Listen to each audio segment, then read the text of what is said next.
Guess what, fellas? I got the crib all to myself on Wednesday. You want to do some gaming? Oh man, I can't work. Remember? Oh, well, all right. What about Saturday?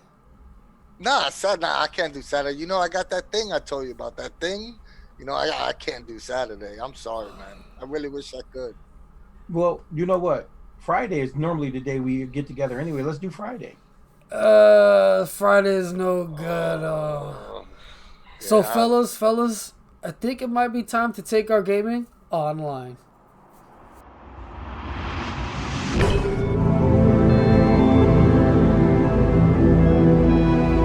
Hey, yo, it's your boy Ancient Albatross here again with the Cypher Unlimited crew. We have our usual suspects of AD or Alpha D, Biggs 18 or Anthony. And Dean, why are we here today?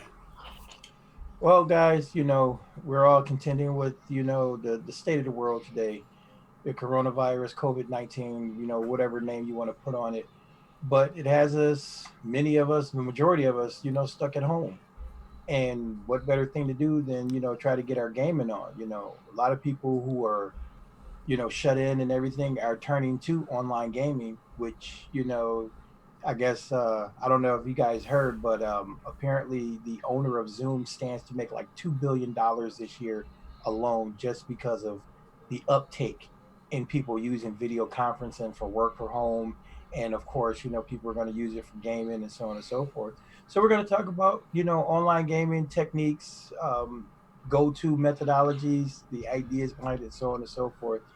And without much further ado, we're gonna toss it over here to Anthony. He's gonna get us going.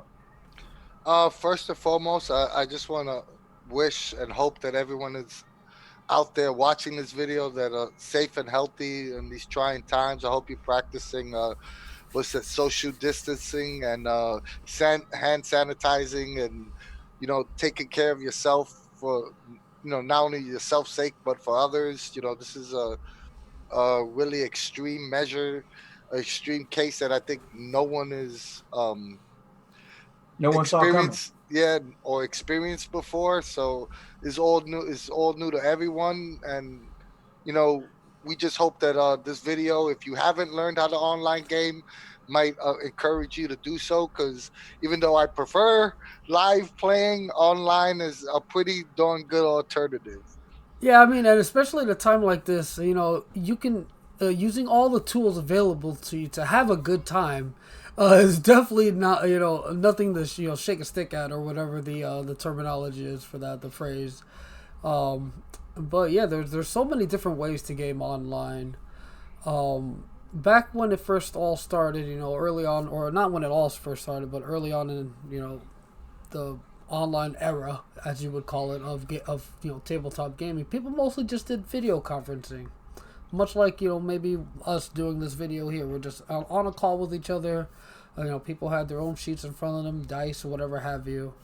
Google Um, Hangouts. Google Hangouts was the way to go back in the day. Yeah, I I, think I, everybody who tried it did Google Hangouts. Yeah, and even if you look at the early YouTube videos of people like DM Johnny, Matt Click, a lot of the early live actual plays on YouTube, Google Hangouts was the Was the choice go-to. of video conferencing. And I don't know if they still do, but at one time Google Hangouts had a dice app. Yeah, I'm not. all the support Google Hangouts had no longer exists. I mean, I still periodically get to use Google Hangouts with some friends, but the all the support that they had is gone by the wayside, because I guess because of as we're going to move forward and talk about it, the virtual tabletops that are now available. I mean, this will lead to my first question: is what's your guys' first experience with online gaming?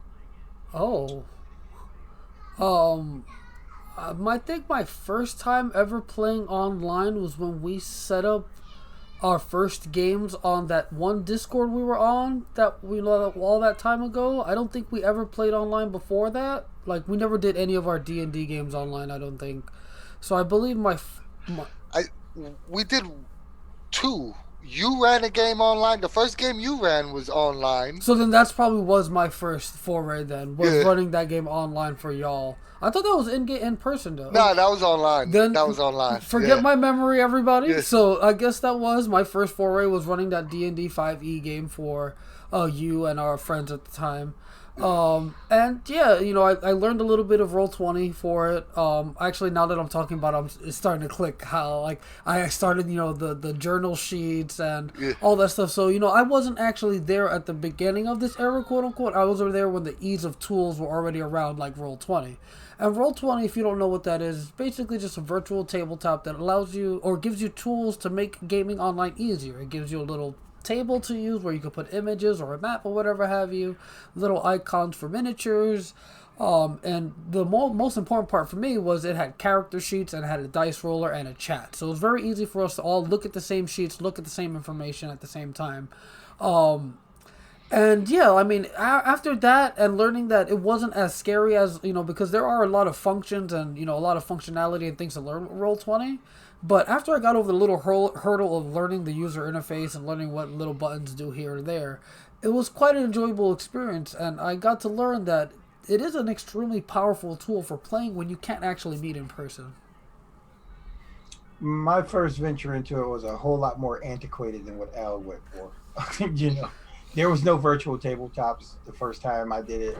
Like we were saying before, it was Google Hangouts. It was like in the inception of Google Hangouts, so the video wasn't as good. The streaming quality, the bandwidth, whatever it was, wasn't as great.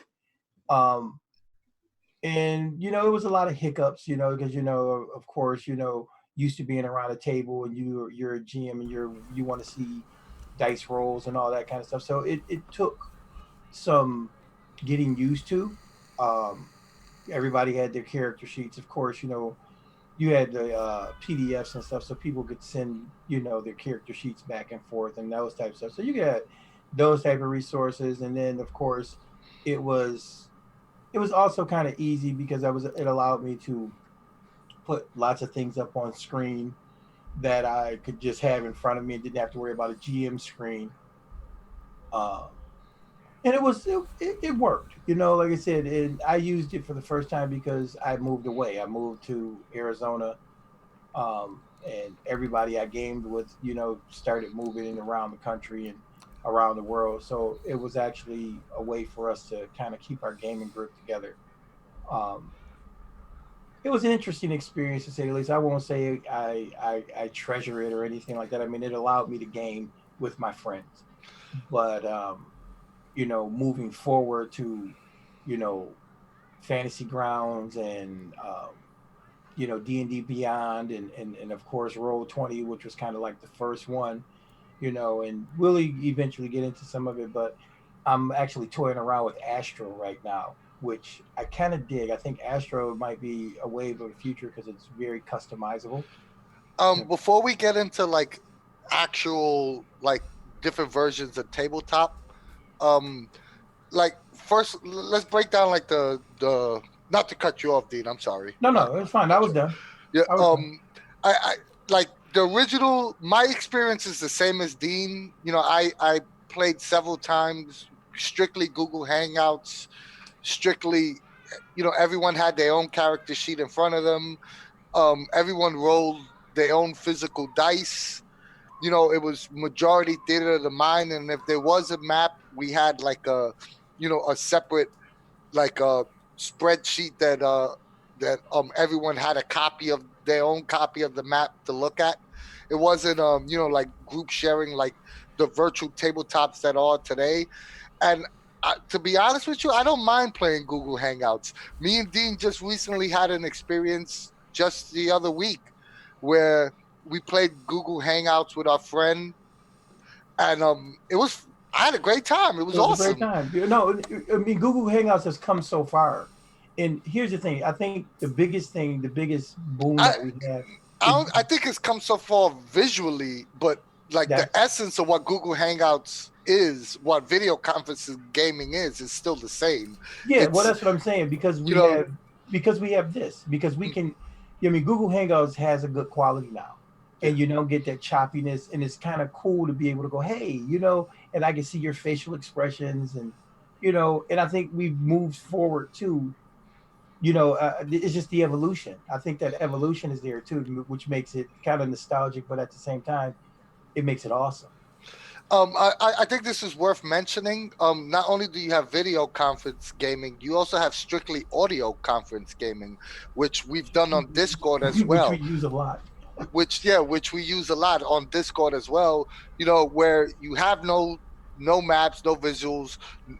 I mean, you can't even see anyone's face, but you know, you still gaming. It's Um, just with audio. I mean, with audio gaming, such as through like Discord or Skype or whatever have you, where you're not using a video or a camera feed, it's essentially the same thing. Just you can't really see each other. And I've never really used Google Hangouts, so I don't know. Is there like a screen sharing or something where someone posts an image and everyone can see it or something? But there is an equivalent in the voice game. It's just whatever chat app you happen to be using. Most of them have an actual text chat. You can post a link or something. Hmm. That's a good way to share images, even though you don't have an actual tabletop to share on. So it's not as limited as it might seem. And um, it's the same thing with the old school video conferencing where you might have to trust someone to roll a dice and tell you the truth about what they're rolling, but it's kind of silly to even have to worry about that. So there's also ways to screen share and show like a digital dice that you're rolling too if you Yeah. really wanted to make that happen. Yeah, there's a ton of dice apps that maybe Zoom don't, but you could all get a universal dice app if you wanted to. Yeah, But dice if apps. I mean, you can get dice but bots on Discord. I'm gonna throw it out there, if you want to cheat on your die rolls, all right, dude, you won at role playing games. Congratulations. You know what I mean? I'm I just think saying it might be a concern of some No, people. no, people do it. I'm just saying, me here, personally. here's If a you, here's the thing, and I think about it because I come from that era, when the mentality was different, when it was the players versus the DM, and you wanted to win the game. You know, I did. I played that way. Because for a time I didn't understand, or embrace the storytelling aspect and concept. You know, and it happens, but I think with the inception of like indie games and more narrative based games, and situational things that that they're feeding more into that creative aspect, that I think we worry about it a whole lot less. I think people embrace the honesty of the die roll, you know because I know in Cypher system it's awesome to roll a one and see what happens. Oh, most definitely. There's definitely a different dynamic nowadays than there used to be, as you mentioned, with that whole, player versus DM, where now it's more of player and DM. We're telling a story together. So Hmm. now, I mean, as much as I've seen from the Cypher community, that is, when players roll low, it kind of even adds more fun to the situation because now something a little unexpected is going to happen. It's not going exactly according to plan, and as from what I've seen, players seem to love that, what you call it, not trying hard to succeed at every single thing that they're doing. Right. um, since we cipher guys and we touching on just straight video conferencing and audio conferencing software to role play, cipher system is tailor made for either one of those. You know, I think cipher system is tailor made to online gaming. Period. But we'll talk about that later. But for specifically video conferencing gaming, it has very little maps, very little, it can be, and it's actually probably meant to be most enjoyable run theater of the mind style. And with conferencing gaming, theater of the mind is, ideal. It's perfect. So, I mean, you could definitely run on Google Hangouts or Zoom or any video conferencing service that you currently subscribe to, no problems. So if you're not a master of technology or you don't want to learn one of the fancy systems, then you could easily Google Hangouts your gaming session in this time and have a great time. Yeah, most definitely. I've definitely run games where, I've had players who were on their phone on Discord with nothing but a dice and their sheet. The And first time we met Dean, that's yeah, what he was doing. so he was playing in his car or whatever, using a dice Yeah, roller, literally, I was like. driving to work playing. And it just because you're limited tech wise, whether it be through physical limitations of not owning a proper device or whatever have you, or whether it be a knowledge limitation where you don't really feel like learning too much about something new, it's still really accessible and easy to do. I'll play like devil's advocate here a little bit, and go the opposite side, because I'll say again, because Cypher is what it is, because it is so modular in nature, it also lends itself perfectly as well to all those devices, all of that technology, because Cypher is built on a narrative basis. Any prop or visual aspect that you can add to it enhances your game.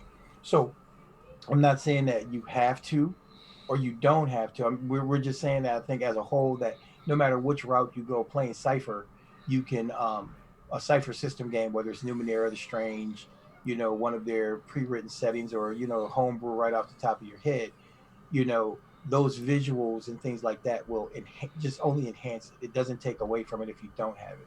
I mean, I think that's a perfect segue into talking about these virtual Mm. platforms and such. So, like, that is an excellent point. So, like, with Cypher systems specifically, because, we're Cypher guys, if you're running a Theater of the Mind game via, just voice chat or video conference or whatever, that's fine. Everyone's going to have a blast or whatever have you. But, for instance, like Anthony, when he runs his games on Roll20 using that virtual platform, he's able to add images, he's able to add background music, he's able to put up a map if needed. And again, those things don't make the game what it is. They just enhance what he's doing. He's still able to run the same exact game through video conferencing. Just it would be a little harder to share these images or whatever have you. But both games, whether you have these images or maps or assets or whatever you want to call them, they're both a valid form of play and they're both enjoyable.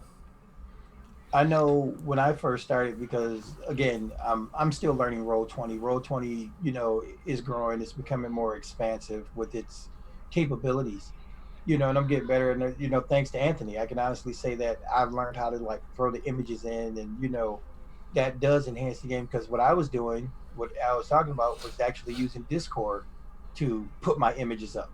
I was just throwing them. So we had the Discord chat going because that's where we were having our virtual conversation, and of course we always have a channel for whatever game we're running, so you can talk to the people before the game and so on and so forth. And in Roll20 literally was just a character sheet and um dice app for me from the beginning, but and it's not even that I'm adverse to technology. It was just like, what, I'm ready to game. I don't have time for all of this. You see, So between I was the exact opposite. I was more familiar with Roll20 before Discord. Al introduced Discord to me. I was already running games on Roll20, that's and I cool. was doing everything on Roll20, including the video and audio. Hmm. So I was doing from my end, everything was on Roll20. Al was the one that introduced Discord to me, and then we wind up because the audio on Roll20 isn't the greatest.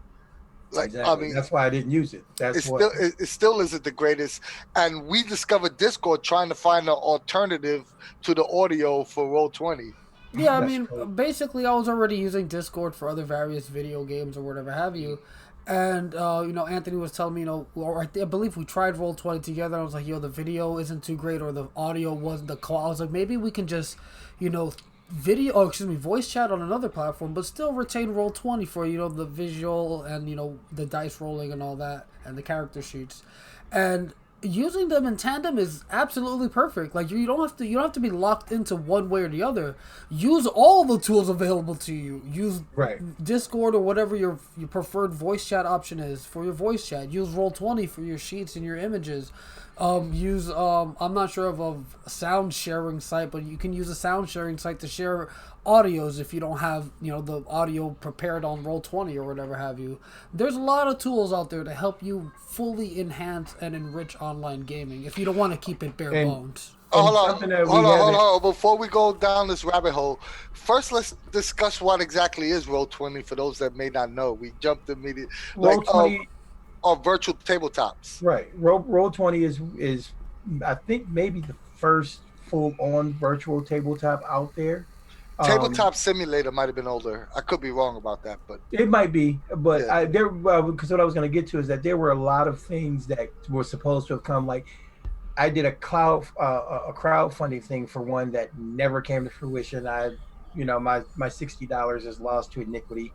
you know, um, it was, but D&D 3.5 actually had a disc that came with the books when they first came out with their 3.0 books, and it was a baseline virtual tabletop. It gave you a character creator, it gave you the ability to add in your own magic items and all this kind of stuff. So it was kind of a baseline, a segue into what we have now, where Roll20 and Fantasy Grounds, like I said, are probably the two major ones. D&D Beyond is making waves in the industry.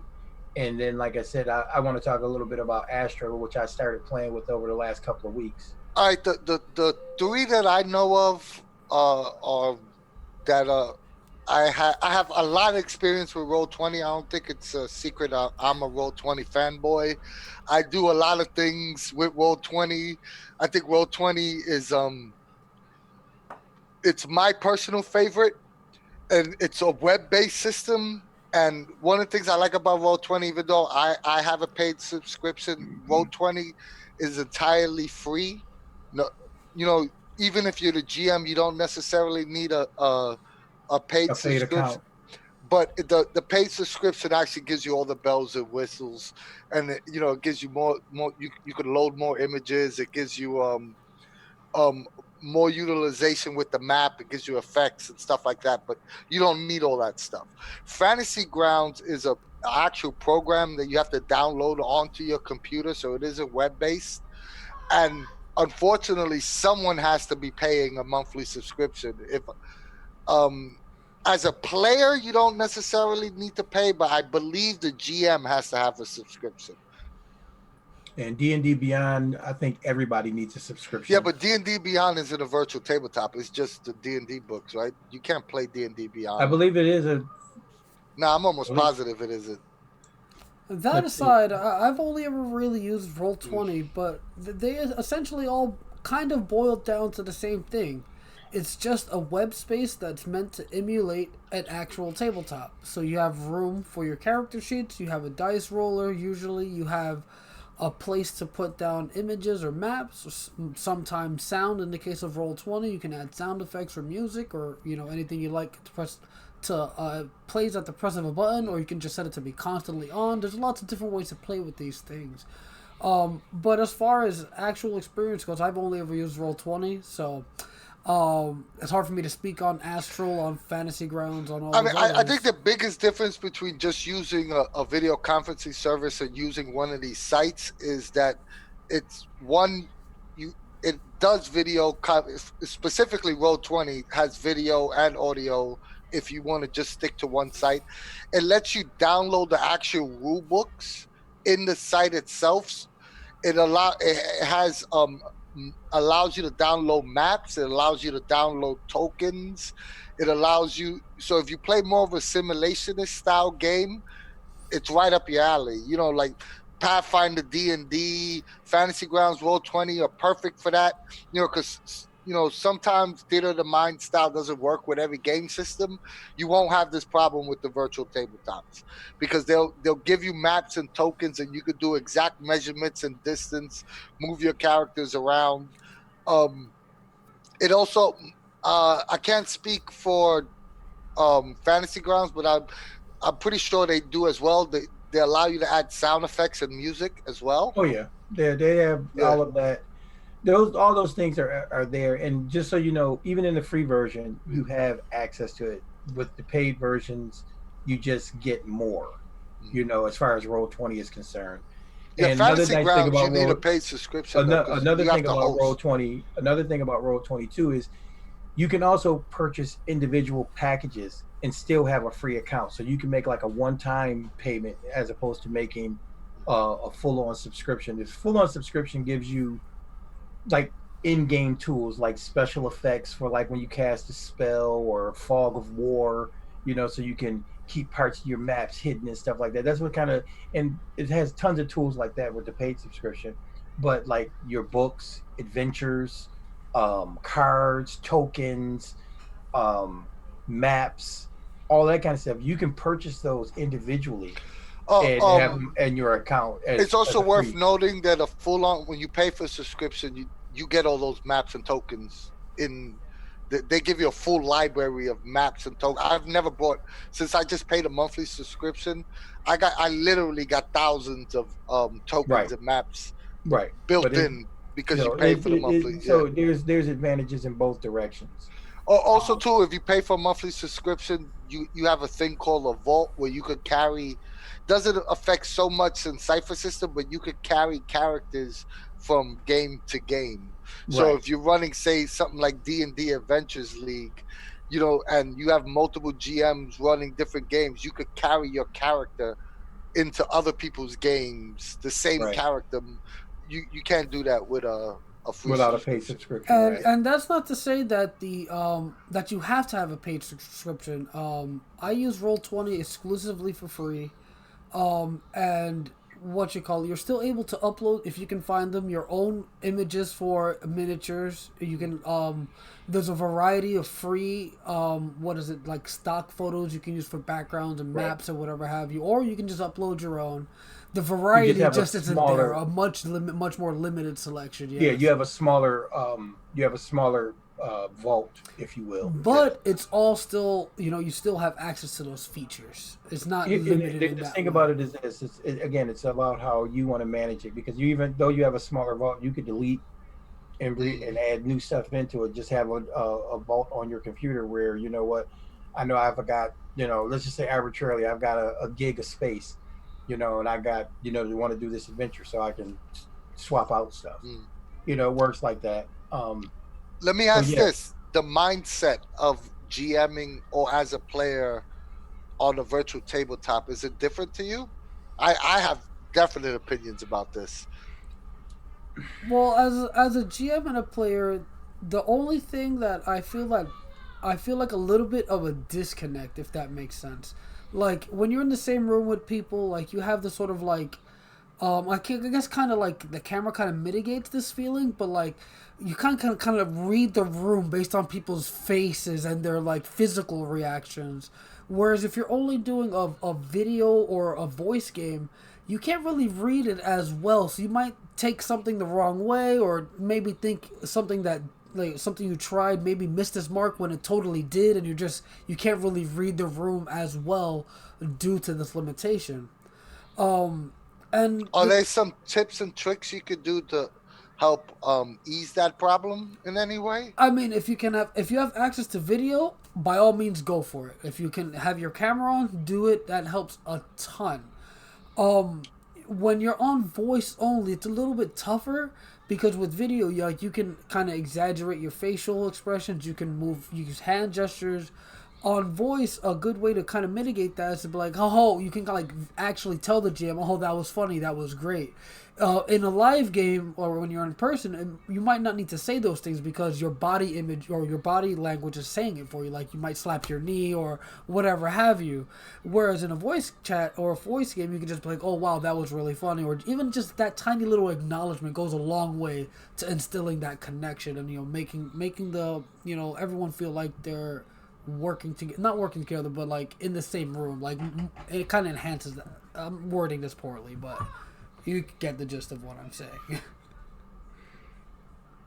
I guess for me, there's a few things that come to mind.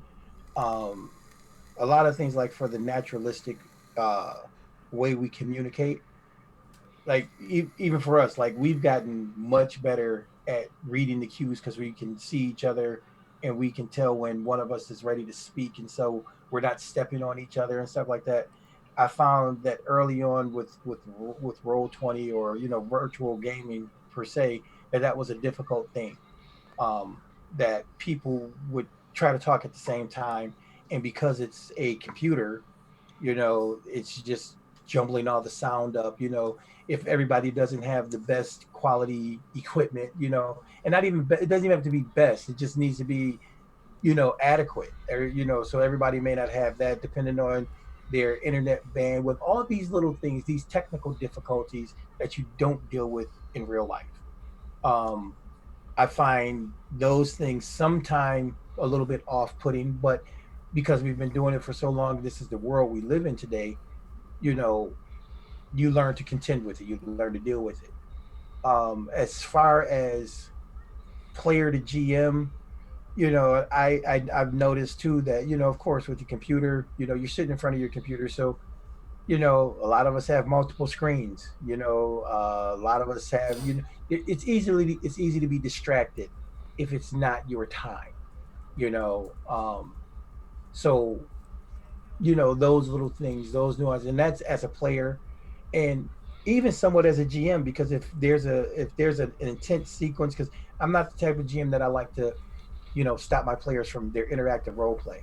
I enjoy it, but sometimes it might drone on a little too long, so I got to figure out how to do a good intrusion to get that to bring things back around or whatever. So I might pull up a note here or something and miss a nuance.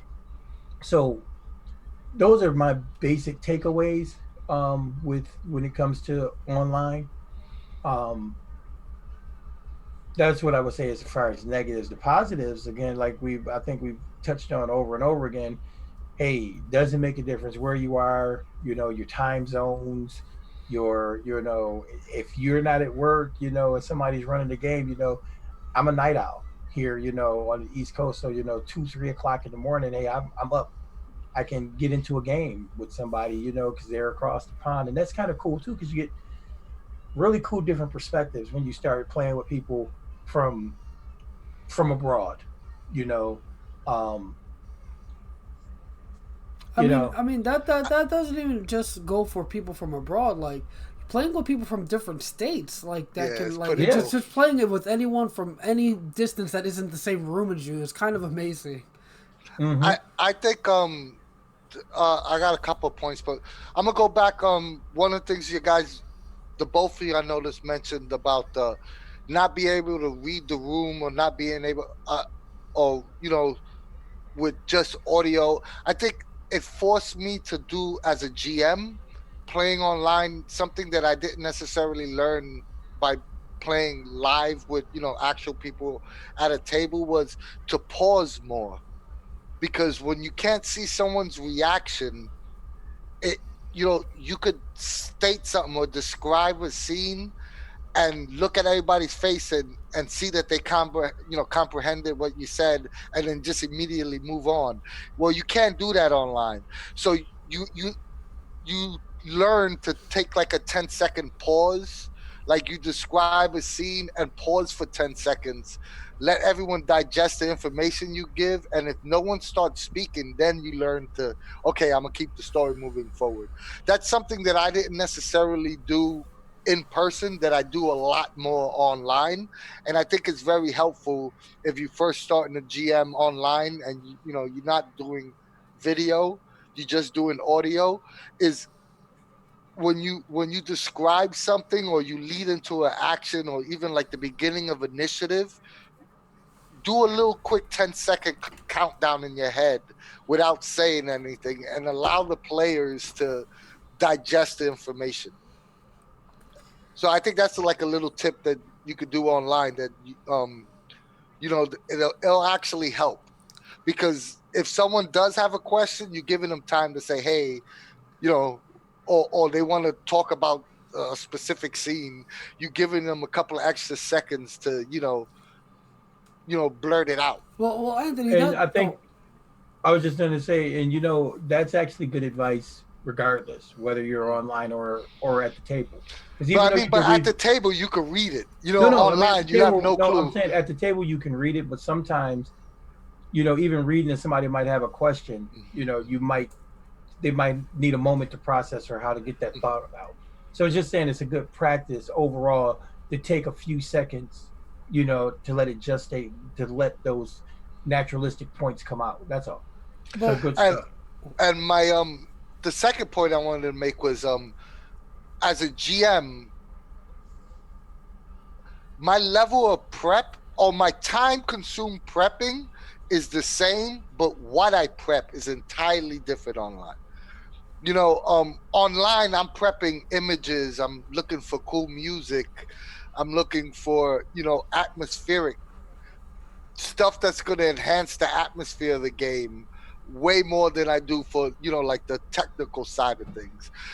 These guys played a lot of games with me. I like throwing music in. I like having images. I'm the kind of person that I won't prep any mechanics or any stats, but you damn sure know if I'm running a game, I'm gonna have 60 images in my pocket.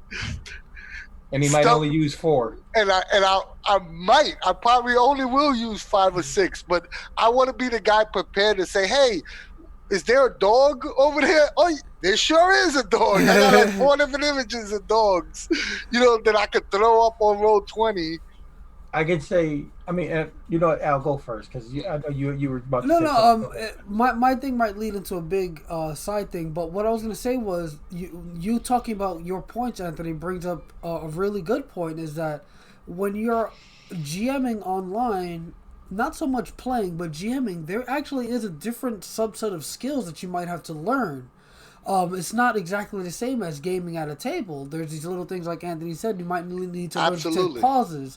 You have to prepare differently. You're preparing different types of things, and it might be good to discuss like what other skills would be good when it comes to gaming online as opposed to in person, because there is a variety of different skills. I mean, first I'm gonna say this, that whatever we say is not etched in stone, and do not let any of this discourage you from running online to think that you need a whole new skill set.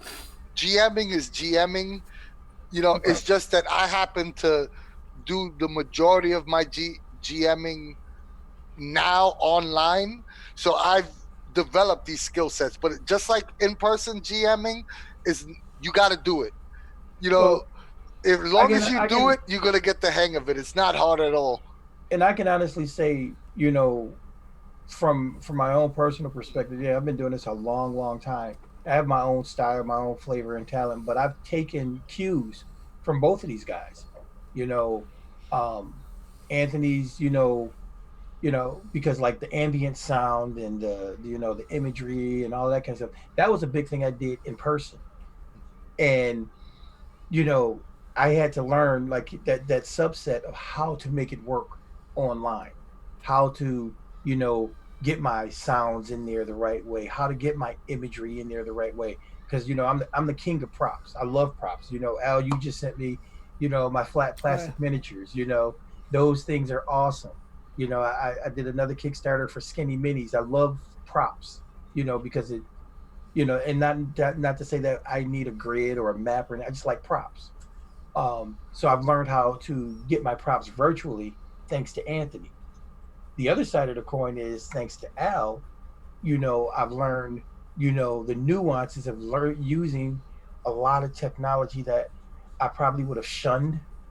you know, but it's just kind of cool because Al kind of just, it's such and such, and that attitude, that nonchalant attitude makes it so much less intimidating. And the truth is, it's not intimidating at all, people. It just takes a little time. There is a learning curve depending on your personality. So what these guys are saying about, you know, the difference in the way you game online and the way you game in person as GM and stuff like that, it's all valid, but don't be overwhelmed by it. Just take it with a grain of salt and take baby steps. If you're not the person that can dive right into all the tech and all the nuances, the nuanced, ideas, take baby steps. If all you can do is learn how to put a map up. I, you will, know. I mean, I will say this too, that I learned personally roll 20 by wa- going to YouTube and watch tutorials on how to use roll 20. That's how I learned. And I'm 100% sure that Fantasy Grounds has a ton of YouTube videos. Tabletop Simulator has a ton of YouTube videos. You know, it's like what Dean said. You don't have to do all the bells and whistles at once. But if that is your sort of thing, then maps and props and all that is absolutely easily done on a virtual tabletop. I would go one step further. It's probably easier to do on a virtual tabletop than it is to do in real life. Building out a full 3D, full scale castle map. You know what I mean? This Yeah. is probably true because there's so many tools out there. And now with the capabilities that a lot of systems are allowing you being able to import your own stuff and things like that, it becomes even easier. And I want to bring that up because, I don't think these guys have touched it yet. But Astro is another virtual tabletop out there I've that never even heard of that. dude, Tell me, I actually found it on a humbug, and it's kind of cool. It's a lot more flexible and user friendly than is it free? yes, it's 100% free. The way they are set up is it'll always be free. There will be no subscriptions. There are lots of interesting functionalities that are strictly Astro functionalities, and then like if you want map packs and stuff like that, you can purchase them. It's and I was playing around with it a little bit earlier today. Most of the stuff is relatively inexpensive. They sell a lot of stuff in bundles, $12, $14 for a bundle of 3 to 6, packs of map pieces and stuff, and they've got all sorts of stuff. Does it have? Um, I mean, I'm just curious because I never. Does it have character sheets? Is it something? yes, it actually has. Does it have I, Cypher system? yes, it does. That's what I was getting ready to say. I was surprised when I opened it up. There's a actual Cypher system there. Like all the major things that we know, a lot of the indie games are there. You said Uh, Astro or a, Astral? Oh, here I Astral, found it. I A found it. S T A R A S T R A L. Um, yeah, I'm just and I haven't today. Literally was the first day that I really played with it. I actually had got an email or something about it like 3 months ago, 4 months ago, but life was just busy. So Oh, I'll where we definitely are, check this out. yeah, definitely. It's something I'm fooling around with trying to put together an adventure on there. I was gonna try it out a little bit. Um, but But I but was just, cool. yeah, no, no. What you mentioning Astro just reminds me or wants me to say is that regardless of what platform we decide to use, whether it be Astral or Roll20 or just ditching the virtual tabletop altogether and going for just the simplicity of a voice chat like Discord or a video conferencing app like Google Hangouts or Or Zoom, Zoom. is that um, if you're just then starting it, there's going to be something you're going to have to learn to do it well, but don't be intimidated by it. Right. Because you can start as simply as needed just by using a voice chat and your own. It'll be just like playing at home, except you can't see your other player's character sheet or even them, but they'll roll dice. They'll have a sheet. You'll talk to each other just like you would in person, and the only difference is just a voice chat. And as you progress, you'll learn more skills. Maybe you want to be a little fancier, include video. Now, boom, now you're doing video conferencing. Then it keeps progressing. Now you're on the virtual tabletop, putting up images, making your own, etc. And it's an awesome thing, especially in a time like this when a lot of people are staying at home, not really, or I don't know, I can't speak for everyone, but a lot of people are finding themselves with not much to do, and now is an excellent time to learn a new set of skills.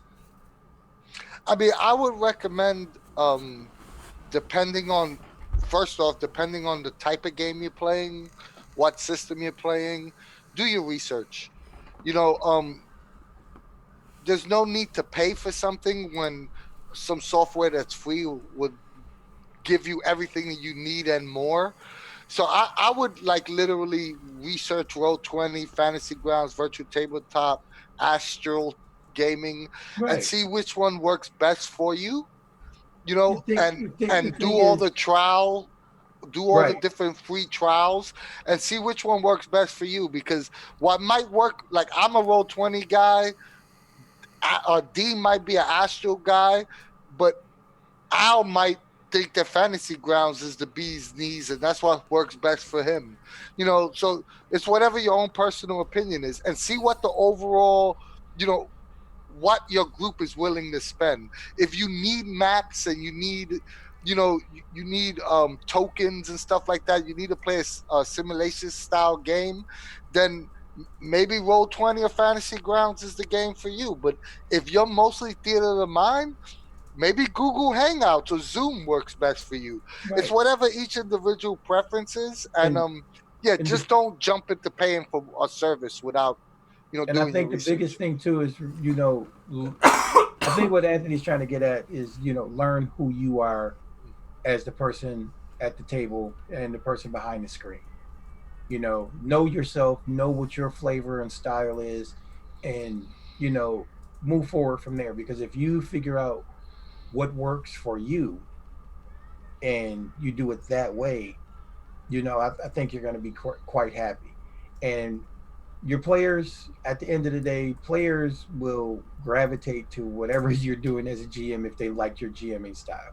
They're gonna come, and like I said, with everything the way it is, most of these systems, you the GM, so you might need a like Fantasy Grounds. Somebody has to have a subscription. So maybe your group, as a group, will get together and pay for a monthly subscription. So that's always an option. Or like if you want to use something like Roll 20 or Astro. Maybe your group will come together and just buy you packs if you don't want to have a ongoing payment. And those things are all valid because sometimes you know $4.99 a month might not just be what you want to spend, or $9.99 a month, or whatever the subscription might be.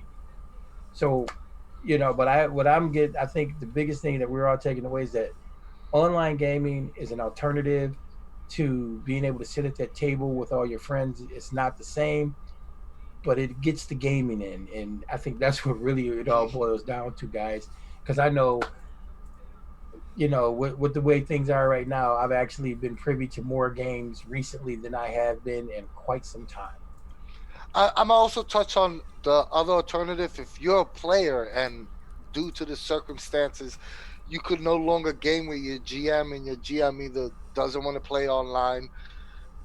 One beauty about pretty much all these virtual tabletops is they have message boards where people are posting games. So if you're a player and for some reason you can't get with your game master anymore, I know the Fantasy Ground Virtual Tabletop and Roll 20 all have A message board, boards, right? message boards where people are posting games constantly and posting pretty much every game system out there. And if you're a Cypher system fan, you can always join the Cypher Unlimited Discord. Shameless plug, Yeah. because Come join us. we have people posting games daily. But Look, there's a game going. There's a game tomorrow about 3 o'clock that I'm planning on trying to jump in. So now look at that. Um, There was but a game today that I got invited to. I got to be like kind of a guest DM and threw in some GM intrusions. It was a lot of fun. So it's happening, guys. Roll 20, all of that is great, but Cypher Limit is the place to be. if you play well, Cypher system. yeah, but and if you play any other systems, there's many other discords, many other message boards. You're not locked Right. into the message boards Yeah. of Roll 20 or what. You might end up using those platforms through the other message boards, but you're not limited to finding games just through those. There's a Tons of myriad of communities in Yeah, which to, yeah. subreddits are out there that'll lead you there. Discords will lead you there. Facebook pages, you can just hop on Facebook and do a search. There's tons tons of them. So Al, finish what you were saying. Oh, I've forgotten. I did it. Yeah, you cut him right off. I was like, just please, game. That's what we're trying to say. Whether it's online or, unfortunately, unless you're gaming, with the people in your household, in-person gaming is going to be very difficult. But yeah, whatever system you're playing, whatever software you want to use, just don't let this stop us from being who we are.